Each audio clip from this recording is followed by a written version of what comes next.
great civilizations are always the architect of their own downfall. Historian Arnold Toynbee studied 28 different great civilizations and found the same pattern. Great civilizations commit suicide. And Glyn-Jones spent 9 years studying how civilizations decline. She describes our culture as one that has, quote, run its course, which is morally, aesthetically, and spiritually bankrupt. Is the background hum of constant anxiety that pervades our culture a sign that we know the end is nigh? More Americans than ever are dying from drug overdoses. Gun violence, car crashes, or AIDS never killed as many Americans in a single year as overdoses did in 2017. But the issue isn't just prescription drugs. In the UK, so much cocaine is flushed into the rivers that endangered eels are becoming hyperactive and not reaching sexual maturity. The number of 16 to 24-year-olds using coke, ecstasy, crystal meth, and LSD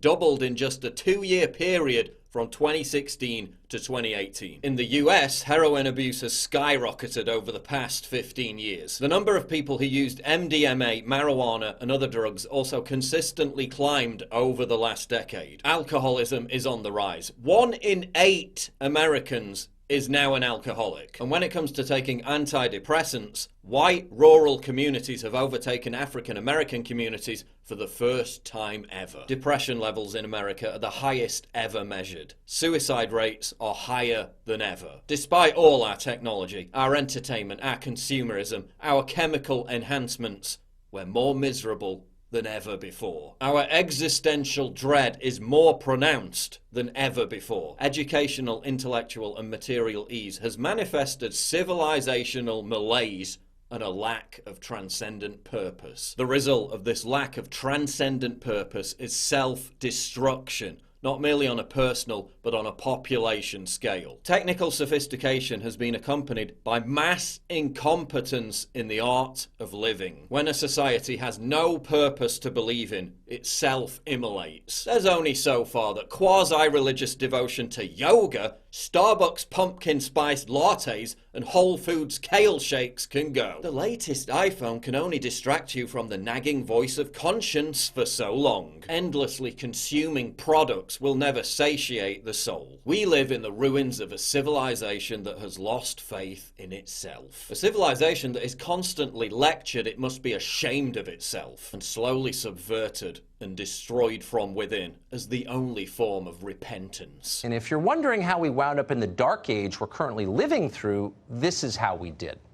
This is why important science is no longer being conducted. This is why art isn't being made. This is why comedy is dying. It's why people aren't thinking for themselves anymore, which means the end of creativity. Great civilizations collapse when the insatiable greed for sensual stimulation outweighs the urge for any kind of private or social responsibility. We're now reaching this point. French author Michel Houellebecq predicted both the rise of Islamism across Europe and the emergence of the Yellow Vest movement. As Theodore Dalrymple writes about the themes of Houellebecq's novels, the vacuity of modern life in the West, its lack of transcendence, lived as it is, increasingly without religious or political belief, without a worthwhile creative culture, often without deep personal attachments, and without even a struggle for survival. Into what Salman Rushdie called a God-shaped hole has rushed the search for sensual pleasure, which, however, no more than distracts. And where is the church in all this? Where are the firebrands railing against the vulgarity of modernity? Affiliation with the Church of England is at a record low. Just 2% of young people are affiliated. And in the US alone, the Christian population decreased by nearly 8% between 2007 and 2014. We're bulldozing churches and building ugly, gigantic, glassy monuments to insipid vacuity. Great civilizations collapse when they experience a rapid and enduring loss of population and identity. The number of babies born to Muslims is expected to surpass those born to Christians between 2030 and 2035. Muslim fertility remains high while Christians are literally dying out. Meanwhile, the global leader of the Catholic Church is the biggest cheerleader for his own flock's decline. If only there was a religious leader who understood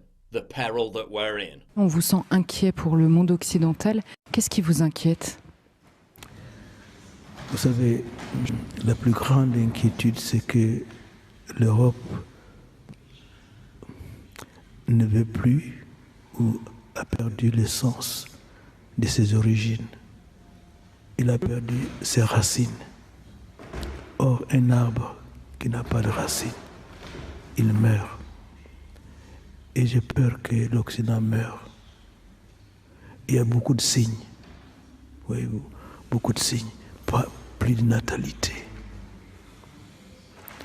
Et vous êtes envahi quand même par d'autres cultures, d'autres peuples, qui vont progressivement vous dominer en nombre et changer totalement votre culture, vos convictions, vos valeurs. And where are conservatives in all this? Giving giant corporations huge tax breaks so they can import vast quantities of people from the third world and then pay them slave wages, while white Americans addicted to opioids live lives of atomized, nihilistic hopelessness. Is that conservatism?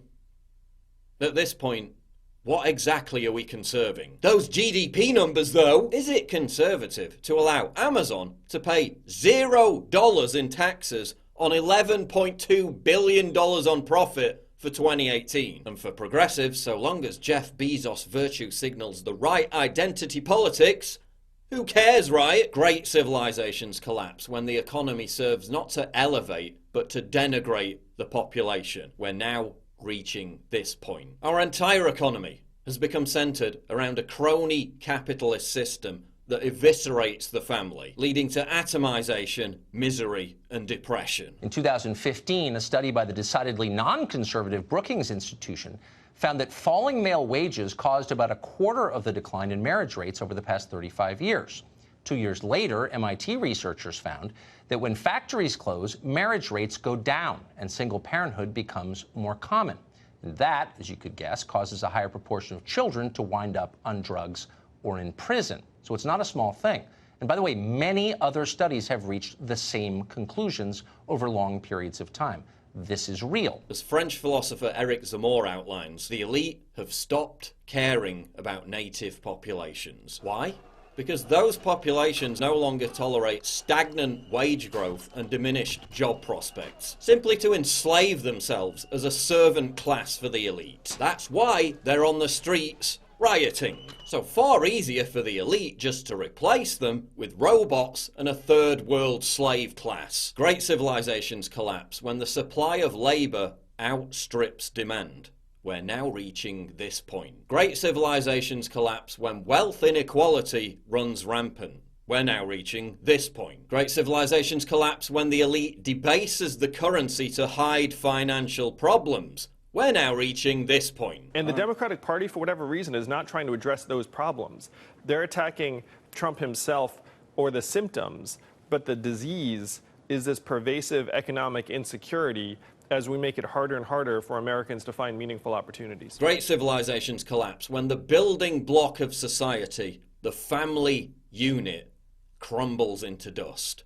We're now reaching this point. While Muslims in the West unite to rally around protection of their children, we treat ours like an unwanted medical waste product. While Muslims in the West refuse to allow their kids to be indoctrinated with warped sexual propaganda, we dress up ours as drag queens, parade them on television, and demand everyone embrace it as normal. It's not normal. There's something deeply wrong with what we've become. Now, for all its barbarity, at least Islam provides its adherents with some sense of meaning and fulfillment. Time to join the winning team. Allahu Akbar, Allahu Akbar. The Mayan civilization collapsed when the Spanish invasion inflicted upon it a foreign culture intent on spreading its own systems of faith and governance. Beginning to notice any parallels? Historically, the movement toward androgyny occurs in late phases of culture, okay, as a civilization is starting to unravel, okay, and that you can find it again and again and again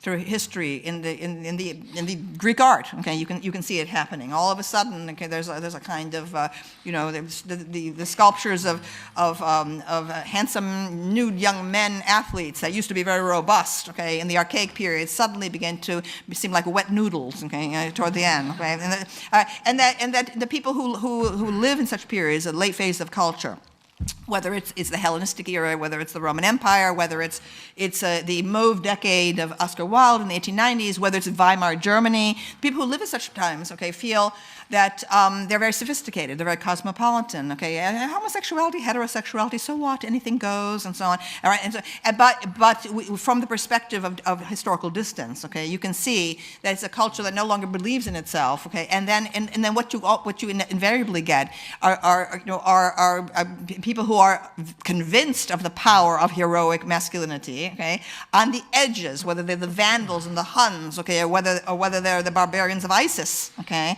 you see them, starting to mass on the outsides of the culture, and that's what we have right now. What does our culture provide? A tedious drip of anodyne lethargic dross, or at the other end of the spectrum, a sewer pipe of obscene, tawdry hedonism. What does our society provide? A lifestyle of never talking to or knowing your neighbours, of aborting your babies, of cheating on your wives. A lifestyle of desperately searching for the next dopamine hit, whether that be from an Instagram like, a pharmaceutical drug, or a new gadget. A lifestyle of strip malls, 5-lane traffic, shit recycled pop songs, shit recycled movies, shit recycled NPC celebrities, all spouting the same opinions. Our art may become so degenerate that future generations will be completely uninterested in it. And I'm sorry, but free market capitalism just doesn't cut it anymore as a purposeful credo to unite and fortify Western civilization. It takes much more